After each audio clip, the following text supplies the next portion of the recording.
vynález sa volá Oslavinátor 2.0, ktorý vám spestrí každú oslavu farebným trblietkovým výbuchom. Na náš vynález budeme potrebovať lepiacu pásku, maliarsku pásku, nožničky, orezávačku, ceruzku, kartón, farebné papiere, pravítko a hlavne vysávač. Začneme tým, že si nájdeme na vysávači otvor, ktorým vyfukuje vzduch von a odmeriame ho. Potom si z kartónu vyrobíme náš zásobník na konfety. Ja už som sa naučil, čo je naklonená rovina, tak si jednu takú spravíme.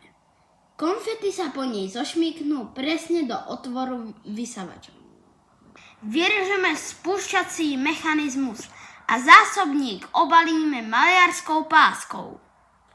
Konfety si pripravíme tak, že nastrihame rôzne trblietky a farebné papiere. Zásobník na konfety už mám hotový a mne už ho stačí namalovať len nejakými narodeninovými vzormi a pripojiť na vysávač. Oslavinátor už máme hotový, zásobník máme naplnený konfetami a už to stačí len vyskúšať. A tým, že moja mama mala nedávno narodeniny, tak bude náš testovný škrečok. Konfetová party o 3, 2, 1, štart!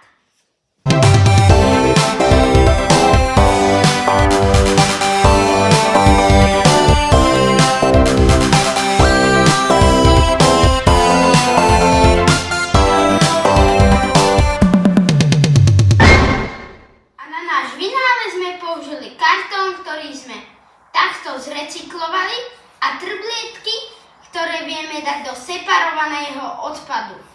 A preto je oslavinátor šetrný k životnému prostrediu, ale až keď to povysávam.